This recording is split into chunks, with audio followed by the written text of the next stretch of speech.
नमस्कार दोस्तों, स्वागत है आपका टेक्नो डिफेंस अपडेट पे। तो दोस्तों, जैसा कि आप सबको पता है कि Bharat twin engine deck based fighter jet को बना रहा है और ये भारत का ही नहीं बल्कि एशिया और पूरी दुनिया का पहला -5 जनरेशन का नेवल फाइटर जेट होगा, जो कि 5th जनरेशन के स्टेल्थ फीचर्स और साथ में 4.5 जनरेशन फाइटर जेट के वेपन पैकेज और इसके अलावा मैन्योरेबिलिटी के साथ आएगा। और ये फाइटर जेट मौजूदा सभी नॉन स्टेल्थी फाइटर जेट से कहीं ज़्यादा एडवांस होगा। तो इस साल इसके ऊपर क्या क्या फाइनल हुआ है, क्या क्या काम हुआ है, उसके बारे में आज हम इस वीडियो में बात करेंगे। तो चलिए दोस्तों, अपनी वीडियो को शुरू कर लेते हैं। तो दोस्तों, शुरुआत होती है DRDO और साथ में ADA के aeronautical memorial society of India द्वारा आयोजित जो श्री निवासन मेमोरियल लेक्चर 2021 है वहां से। तो ये जो इवेंट है ये 18 जनवरी तक चला और वहीं से TEDBF को लेकर के अपडेट्स को साझा किया गया कि TEDBF के RCS को कम करने के लिए उसके डिज़ाइन में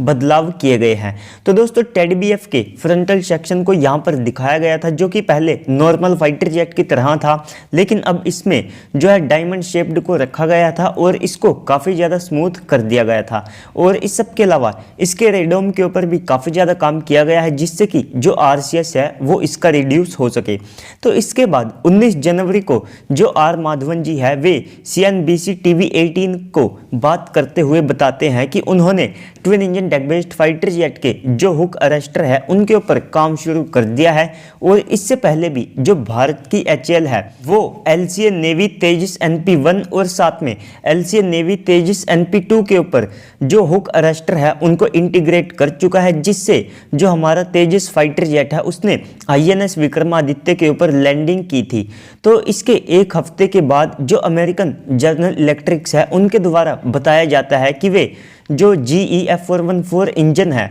जो कि 98 किलोन्यूटन थ्रस्ट को जनरेट करते हैं, तो उसके बजाय वे भारत के twin engine deck based fighter jet के लिए जो GE-F414 400 इंजन है उनको देने के लिए तैयार हैं। तो ये जो इंजन है ये 116 किलोन्यूटन की जो थ्रस्ट है उसको जनरेट करने में कैपेबल है। और इस सब के अलावा जो अमेरिका है वो इन इंजन्स का इस्तेमाल अपने जो नए FA-18 सुपर हॉर्नेट है उसमें करेगा। और जो जनरल इलेक्ट्रिक्स है वो उस समय तक लगभग 48 इंजन्स को जो USA की नेवी है उनको दे भी चुकी थी। तो इसके बाद 1 फरवरी को जो twin engine deck based fighter jet है उसकी प्रॉपर जो इमेज है वो सामने आती है, जिससे साफ तौर पर पता चलता है कि ये एक सेमी स्टेल्थ -5 जनरेशन का फाइटर जेट होगा। और इस सब के अलावा जो डेल्टा विंग्स है उनको पिछले डिजाइन के मुकाबले यहाँ पर बड़ा कर दिया गया है। और इसके अलावा जो मैन्योरेबिलिटी है उसके लिए जो कनार्ड्स है उनको यहाँ पर क्लोज कपल कनार्ड्स के तौर पर रखा गया है।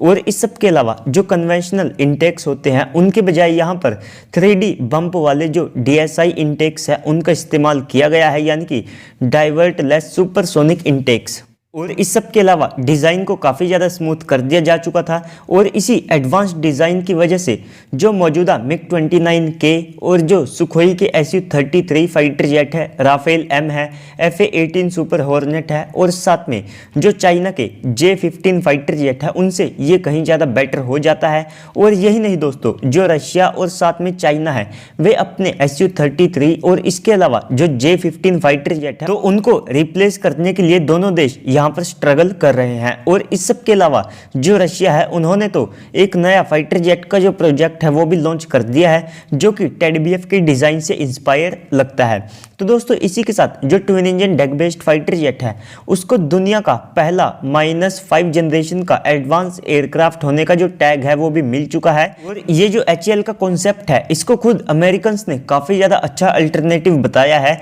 किसी भी 5th जनरेशन की फाइटर जेट का। तो दोस्तों, उनका मानना है कि आपकी जो फरारी होती है उसको आप केवल संडे को चलाते हैं, इसके अलावा आप हर दिन के लिए उसको काम पर लेकर के नहीं जाते। तो इस तरह के उनके कुछ व्यू पॉइंट्स थे। तो इसके बाद अप्रैल में जो ADA है उन्होंने इसके जो स्केल मॉडल थे उसके विंड टनल टेस्ट को अंजाम दिया, जिसमें सारे पैरामीटर्स को यहाँ पर अचीव किया गया था। इसके बाद मार्च 2021 एयर शो में जो रशिया का न्यू नेवल फाइटर जेट है और साथ में जो साउथ कोरिया का KF-21 फाइटर जेट है ये दोनों काफ़ी ज़्यादा सुर्खियों में थे और यहाँ पर से एक जो कॉन्सेप्ट है वो भी सामने आया था कि जिस तरह से साउथ कोरिया अपने KF-21 को ब्लॉक्स में बना रहा है तो TDBF को भी हम ब्लॉक्स में डेवलप करते हैं और इससे हम उसमें इंटरनल वेपन बे को भी इंटीग्रेट कर पाएंगे। तो दोस्तों आप सबको क्या लगता है कि क्या हमें TDBF में भी इंटरनल वेपन बे को इंटीग्रेट करना चाहिए या फिर हमें प्रॉपर एक naval 5th generation fighter jet को यहाँ पर बनाना चाहिए? तो दोस्तों इसके बाद मई में जो ADA है वो TDBF के डेवलपमेंट के लिए सरकार के सामने मांग रखती है कि उनको लगभग 15,000 करोड़ यानी कि ऑलमोस्ट $2 बिलियन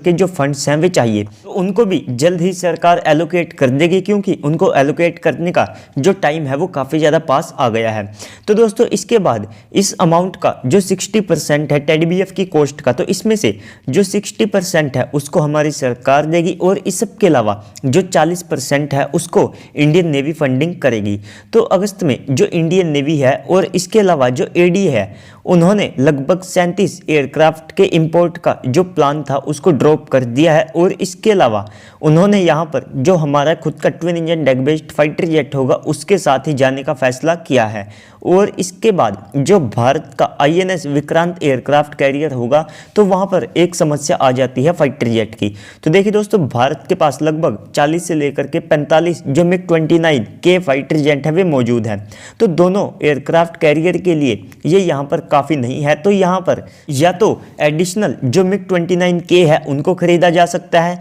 या फिर इसके अलावा जो हमारे LCA नेवी फाइटर जेट है उनको यहाँ पर यूज़ किया जा सकता है। जी हाँ दोस्तों हम बात कर रहे हैं यहाँ पर तेजस की और कुछ रिपोर्ट्स भी सामने निकल करके आई थी कि उनके ऊपर MiG-29 और साथ में 8 से लेकर के 12 जो LCA तेजस नेवी है उनको यहाँ पर इस्तेमाल किया जाएगा। तो इस सब के बाद जैसा कि आप सबको पता है कि एरो इंडिया 2021 में जो हमारा TDBF है उसका एक सेकंड जो डिज़ाइन है वो यहाँ पर दिखाया गया था और इससे पहले एक और जो नॉर्मल डिज़ाइन था वो भी इंडियन नेवी के सामने रखा गया था। तो इन दोनों में से इंडियन नेवी ने इसी साल के अक्टूबर मंथ में जो सेकंड डिज़ाइन था उसको यहाँ पर सिलेक्ट किया है और उसको यहाँ पर फ्रीज किया है कि वे उसी फाइटर जेट के साथ जाएंगे। तो 2021 में जो सेकंड कॉन्फ़िगरेशन दिखाया गया था उसको सिलेक्ट करने के बाद अब दिसंबर में यानी कि इसी मंथ से इसका जो प्राइमरी डिज़ाइन रिव्यू है उसका काम शुरू हो चुका है जो कि 2022 के एंड तक कंप्लीट हो सकता है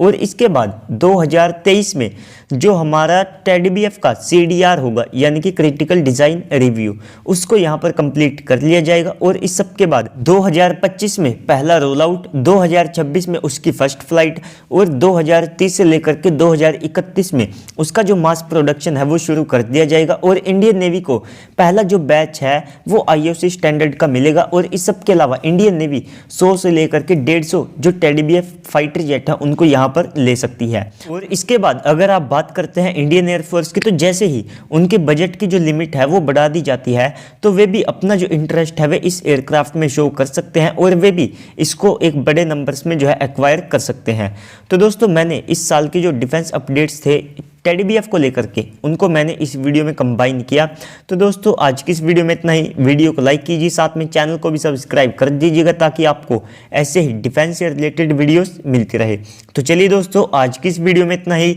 मिलते हैं अगली वीडियो में, तब तक के लिए गुड बाय, जय हिंद।